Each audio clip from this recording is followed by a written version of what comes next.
Hello and welcome.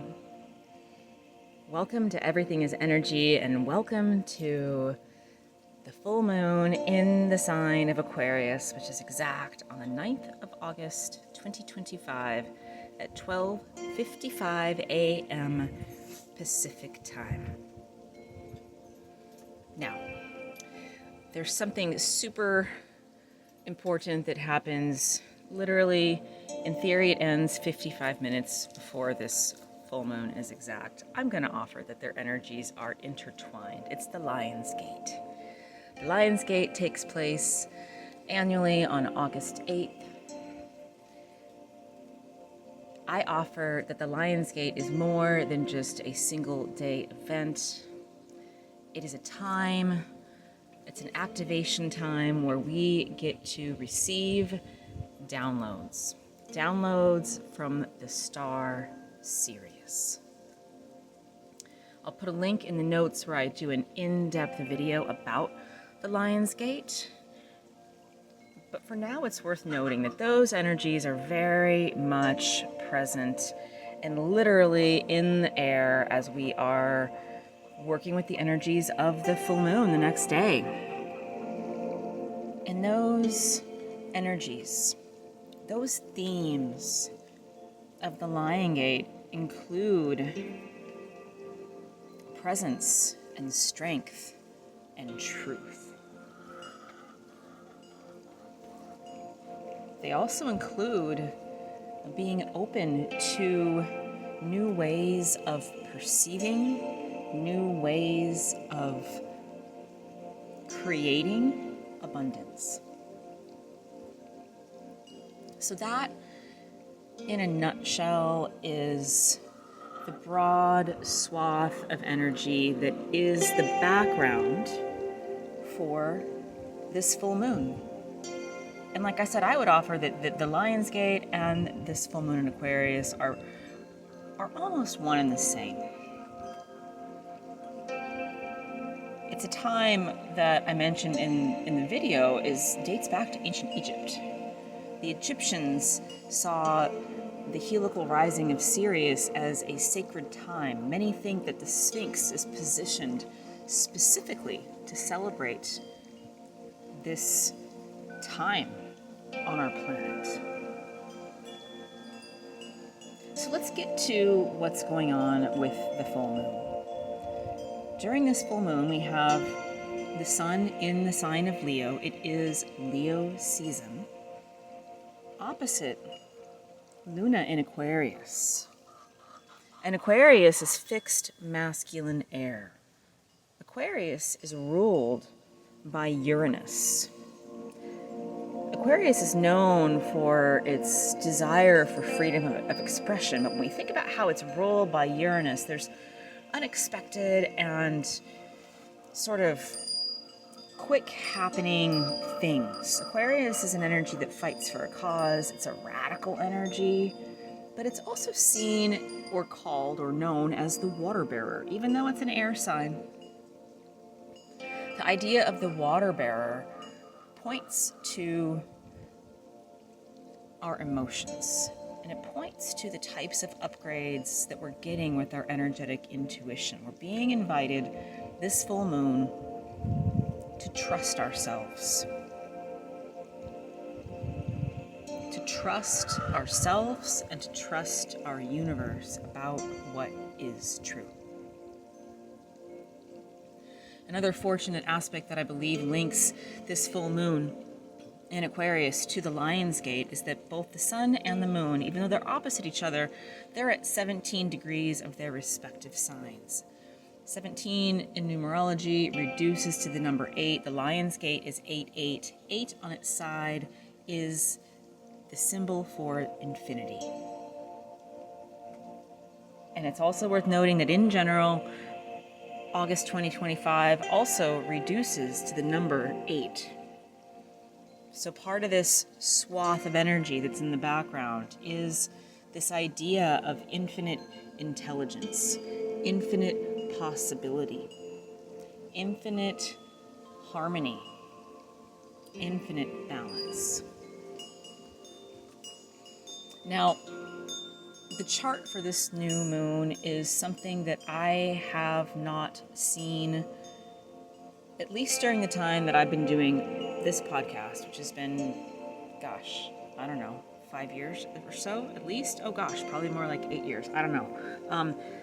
I haven't seen this, what I'm about to tell you about at all. I know of what it is, but I haven't seen it in a new moon or a full moon chart. It's quite rare. I'm going to leave that for the end, but start off with the fact that we have a grand trine in air signs. A grand trine is pretty much like what it sounds like. It's a harmonious aspect, and the trine is actually between Pluto, which is conjunct Altair in Aquarius.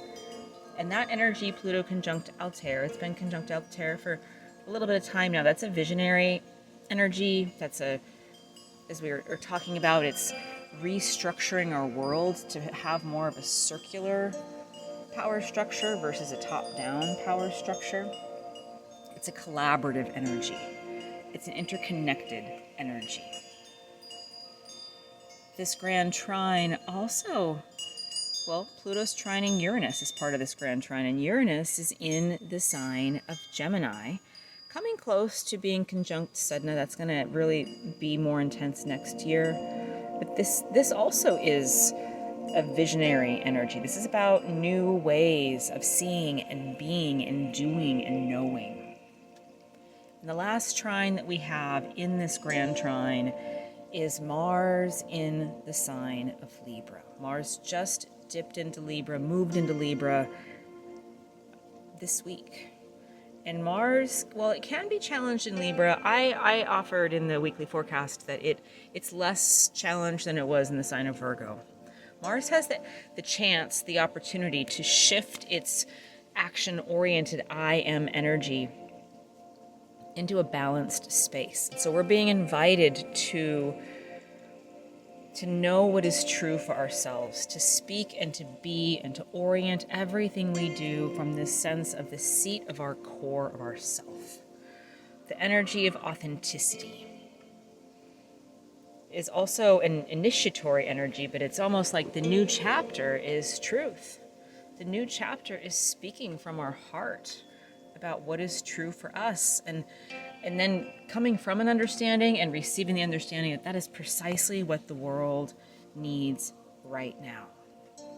And it's worth noting that in this grand trine, all the planets that I mentioned are at 1 or 2 degrees of their sign. That's an initiatory energy. And so that's 5 planets, but we also have Saturn and Neptune at 1 degree of Aries, and we have Sedna at 1 degree of Gemini. So that's 8 planets or bodies at these initiatory degrees. So part of what this full moon is inviting us to realize is that this is going to sound so mundane, we're living in times where we're being reborn. We're living in times where we're being invited to birth something new, to dream something new, to vibrate something new, to allow our truth to be something that might be new for even us. And also, on the back of this grand trine, it's worth noting, I've mentioned in a couple different weekly forecasts at least, that we have a minor triangle that's active during the latter part of this year, during this particular quarter of this year. A minor triangle is actually more powerful, for lack of a better word, than what it sounds like. Minor triangles are supportive configurations. They're more active than grand trines even, because the energy is channeled, it's focused through. It's a triangle, just like a grand trine, but there's it's not just trines, there's sextiles involved. And this energy is focused through the apex planet. In this case, this apex planet is Neptune in the sign of Aries. And so when we think about this minor triangle really being lit up, activated during this full moon, the minor triangle is involving all the outer planets, Pluto and Uranus are in air signs. They serve as the supporting pillars for what's happening with Neptune in Aries. And so this energy during the latter part of this year, during this third quarter of this year, is going to support us in having these kind of downloads, breakthroughs, realizations about our communication, about what's true, about information. And Neptune in Aries, especially because Neptune's at just the very early degrees of Aries right now. Illusion and delusion are being shown to us very viscerally in this I am way. It's no longer 3 or 4 or 5 degrees of separation, and we really have to study it, and we really have to make the connections and take a leap of faith. It's just right there. It's just all out in the open. But this minor triangle, as I've said before, I just feel like it's going to be active for quite some time. It's really active through the end of this year, but it's also active into 2026 and a little bit in 2027. I take so much comfort in this minor triangle because it's all the outer planets harmoniously aspecting each other, and they're all working in the field of subtle energy. They're generational planets. They're supporting this generational transformation and rebirth and change that we're moving through as a collective. And it's just so encouraging to look at these charts, and it's going to keep showing up in the charts, and to know these planets are all talking to each other. They're not just speaking with each other. They're flowing energy in a rather effortless manner. So it's as if, even though maybe the more, and I'll get to the main aspect that I think is really super rare in a second, even though there are challenges in the 3D world, in the inner planets, those outer planets, it's like the elders. It's like our spirit guides. It's the energies that are more above the 3D plane are all coming together to collectively support what we're moving through. So let's get to the fact that with this chart for this full moon, we also have some challenges. We also have some retrograde action.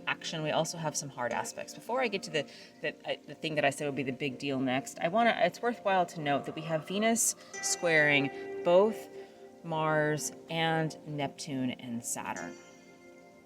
And in that squaring action, and then Mars and Neptune and Saturn are in an opposition. So it's as if Venus is supporting Mars in Libra by this square, offering up a little bit of friction, divine masculine and divine feminine in some sense, but to really kind of nudge Mars to do the right thing, to be the embodiment of justice, to be the I am embodiment of harmony and justice and balance.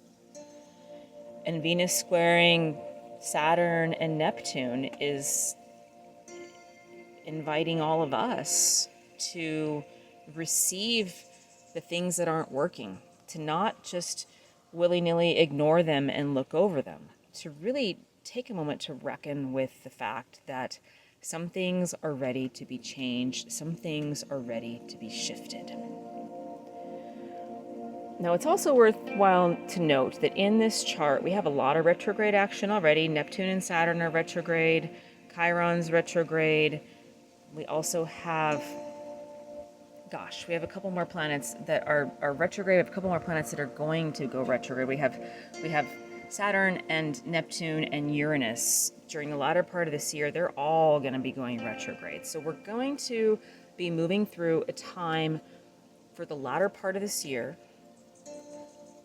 where it's going to be a good idea to remember who we are, why we're here, where we came from, and to really sit with the wisdom that we might have access to. And also to be willing to rewrite, reorganize, reorient, in the sense that there might be some new ways for us to consider who we are and why we're here. And this brings me to what I think is the highlight of this chart. It's something called a mystic rectangle. And a mystic rectangle I'll put an image if you don't get a chance to see the image for the podcast itself. If you go to the blog, I'll put an image of how this looks. It's pretty cool.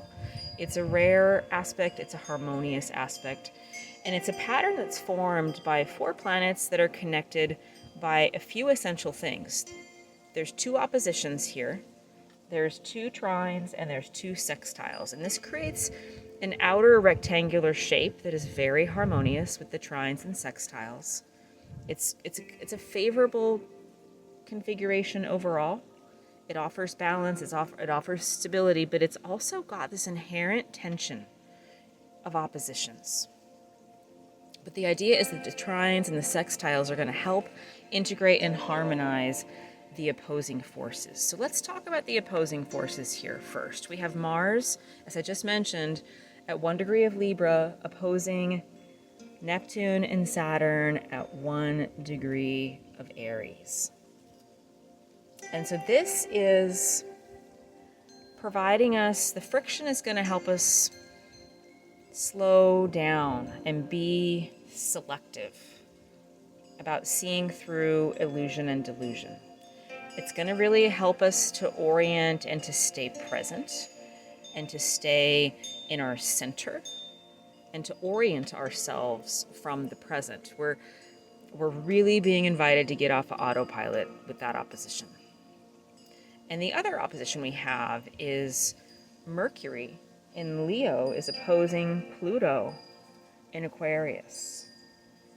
And so this is about what's hidden beneath the surface in the ways that we have historically communicated. What's hidden beneath the surface, ready for a death rebirth process about our collective and individual communication. And I offer that this is actually a perfect balance for the other opposition I just mentioned, because it's really, again, inviting us to really lean on trusting ourselves, really look within for what we feel is true, to speak our truth, to honor others' truths, and to not simply go along with something because we've always done it. We're being invited to get off of autopilot with both of these oppositions. So those internal tensions are real, but they're surrounded by this square of blue. And this square of blue is a series of trines and sextiles between all the aforementioned planets. So for example, we have Pluto trining sextiling both Neptune and Saturn, trining Uranus, trining Mars. So Pluto's in communication with all of these planets, and it's flowing energy, supporting Mars in being motivated to shift gears a little bit, to let the I am presence be about something that is more than just simply autopilot of who I think I am. Maybe I am is about the collective as well. And, Pluto's aspects with Neptune and Saturn, that's about transformation and the generational shifts that we're going through. And it's really going to help us to trust the things that aren't working out are the things that are not going to be working out in the next 1, 2, 5, 10, 20 years. And to trust that if for some reason something's shifting, that it's for the good of ourselves and for the good of all. Another example of how this blue square of trines and sextiles can be very, fortunate is when we consider what Mercury is doing. Mercury is sextiling Mars, trining Saturn, trining Neptune. So even though it's squaring Pluto with all the other planets, it's in communication. So it's as if the hard aspects are also being informed by the soft aspects. It's almost like, if you think about like a family conversation where there's a disagreement in the family going on, but the elders or the people that are looking at the bigger picture are all in communication, supporting this seemingly tumultuous situation in coming into some sort of a resolution. But the oppositions show us that we're in the middle of it. We're in the thick of it. And we're supposed to be there. And it's okay and it's important to really look at those oppositions. If we just look at what the trines and the sextiles, we're missing the message. The water is calm on top, but there's something beneath the surface of the water that's really worthwhile for us to look at.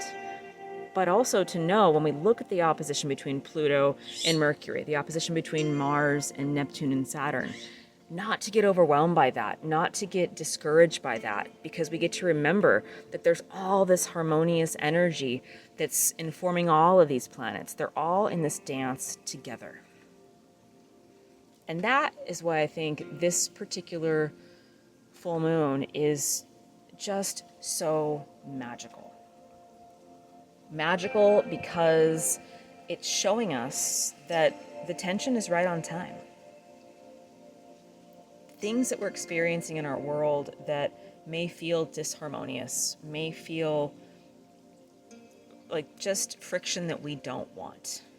That part of this is a natural part of a much, much, much larger process that we are an essential part of. And we chose to be here. If we consider whether or not you believe this to be true, take it or leave it, that our souls chose the precise moment of our birth in our birth chart. Our souls chose where we were born, who we were born to, so that even the things that were disharmonious became sort of our training ground, so to speak, to prepare us for what? To prepare us for a life that we're living, but also to prepare us for this present moment. And so I would offer that the overarching message is to find strength by staying present, to find strength by staying authentic and true to who we are. And that aspect of personal power is something that no one can take or alter unless we give our power away. And so one of the things that we're going to be really being motivated to see and to realize during this full moon is if there's anything that's running on autopilot, as I was saying, in our subconscious or any other aspect of who we are that's really not serving our truth, our voice, our authenticity. Why are souls here? To trust it and to lean into the change if change is happening, and to continue to stay present and to stay connected to what we feel is true. Now's the time for us to continue to be authentic. Let's go ahead and get to a practice. Find somewhere where you won't be disturbed for the next few minutes of time. Somewhere where you can sit with a straight spine or lie with a straight spine, and go ahead and close your eyes. Close your eyes and bring your awareness to your breathing.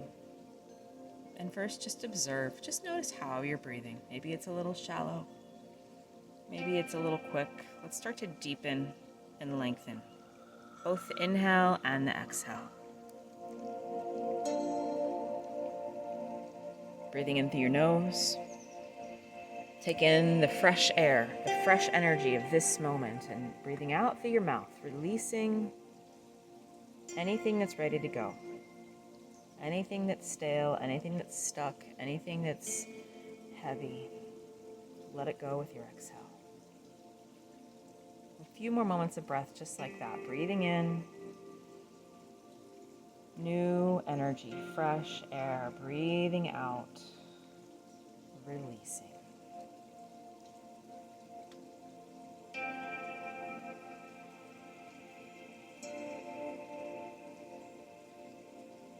And as we are, as I mentioned, right on the heels of the Lion's Gate, and that energy is still very much active, I'm going to invite you to imagine that wherever you're seated or wherever you're lying, that there are 2 infinity loops.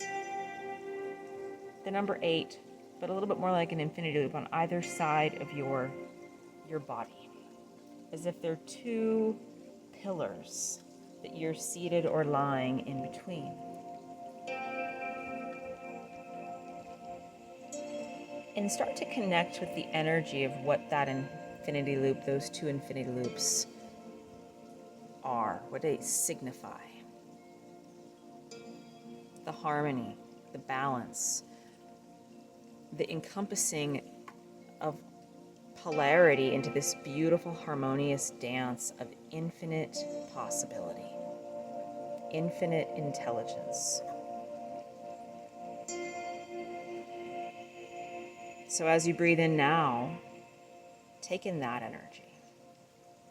Take in the energy of what might be possible.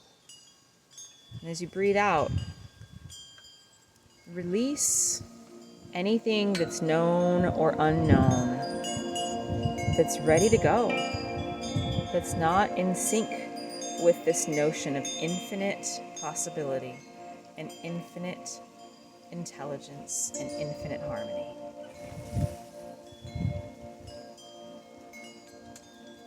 And see if you can start to feel on your own spine, which is where I would like to offer we can sense what is true for us, that this energy is something that you know.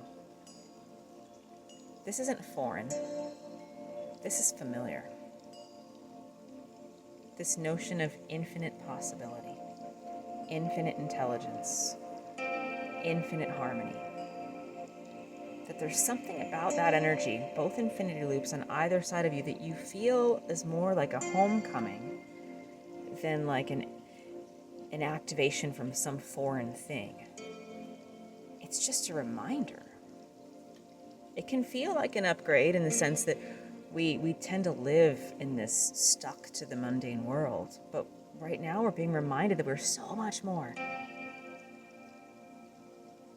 Today is a product of everything of the past. We're creating tomorrow right now. So receive that energy of infinite intelligence, infinite possibility, and infinite harmony.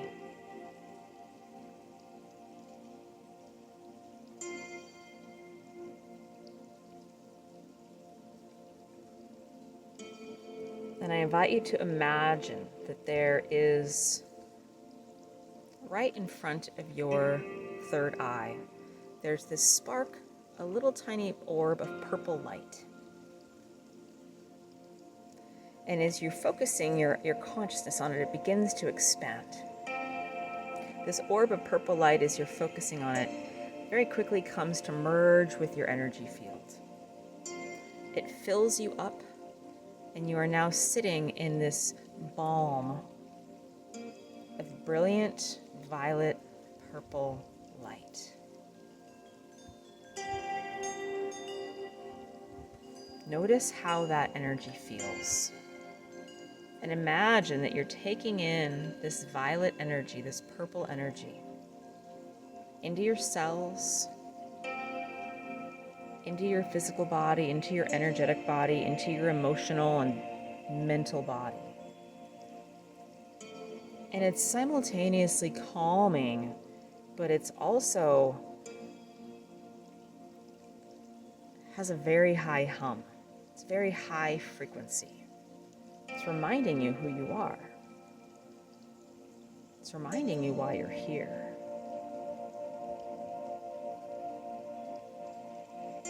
And it's the energy I would offer of the moon being lit up in Aquarius, coupled with the energy of Pluto being in the sign of Aquarius, reminding us that we are here to participate in a massive global transformation.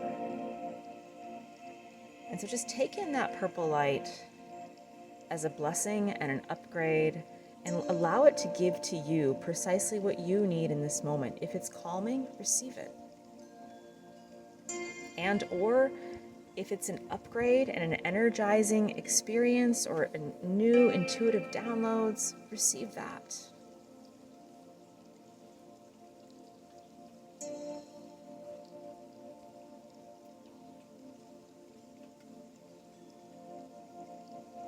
The color violet and purple is also associated with Saint Germain and the violet flame. And if you've done any work with Saint Germain, you'll know that that work is about transmutation.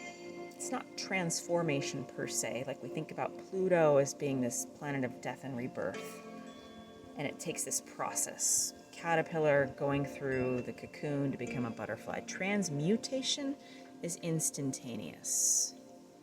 So imagine that as you're being infused with this purple and violet light, that this upgrade is now. This upgrade isn't next year. This upgrade isn't when ... This upgrade is now. Breathe that in as you inhale. And breathe out anything that's ready to go, that's already been transmuted as you exhale. And all we're going to do for the next little bit of time is be in this beautiful hum of energy. On either side of you are these two infinity loops, signifying the lion's gate. Notice what color they are. Maybe they're blue, maybe they're green. Just the right energy for you, and then you're surrounded and being bathed and infused with this radiant purple violet light that is an instant upgrade, an instant activation, not just a transformation, a transmutation.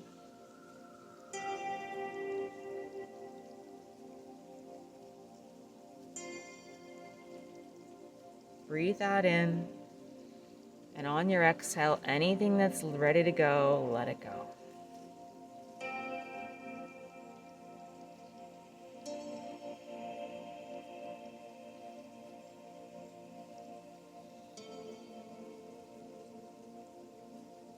And notice, if you can, how grounded you can feel even while you're humming, even while you're floating. And how present you can be even while you're journeying, even while you're receiving this new energy and this new information. And how also simultaneously it doesn't feel so new, it almost feels like something you've known for many, many, many lifetimes. A few more rounds of breath here, just simply receiving the energy of the infinity and receiving the energy of this violet purple light.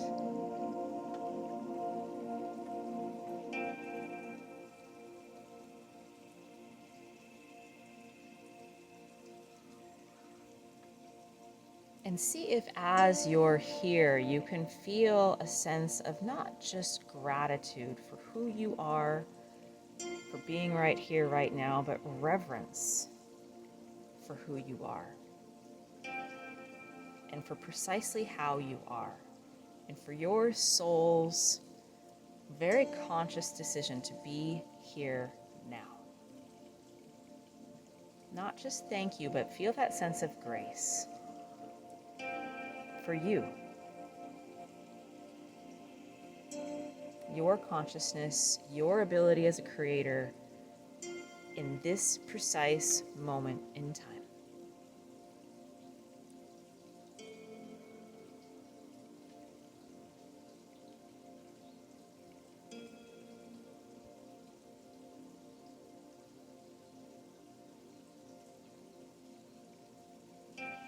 We'll take 3 more breaths here. Breathe in the energies of right now and let that exhale be a release. Instantaneously, you are transmuted, informed, empowered, nourished, and uplifted.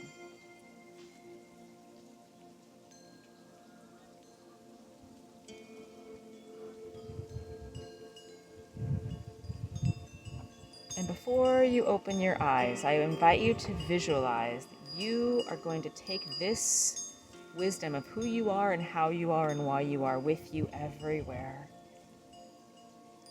Because it's why you're here. Visualize yourself moving throughout your day with this knowing. And start to see what a gift this energy is to the world. Your energy, your wisdom, your truth, your knowing.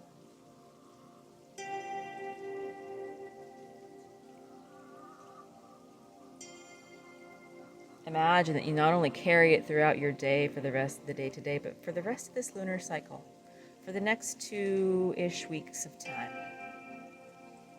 Anything that doesn't serve is going to be released. Everything else is strengthened and nourished.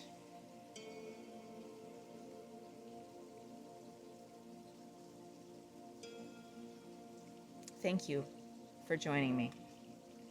Thank you for being here. Thank you for being precisely as in who you are. I love hearing from people that I've never heard from before around the world. We are weaving the future. We're creating the future. We're weaving a web of light around this beautiful planet. Hundreds and hundreds of countries and thousands of people. And it is not a numbers game. One of the main Buddhist tenets is that, and many other religious and non-religious avatars know that one person who is connected is more powerful than thousands and thousands and thousands who aren't. And that we've already reached critical mass. The new earth is already been born. We are creating it together right now. So for that, I will say thank you for being here.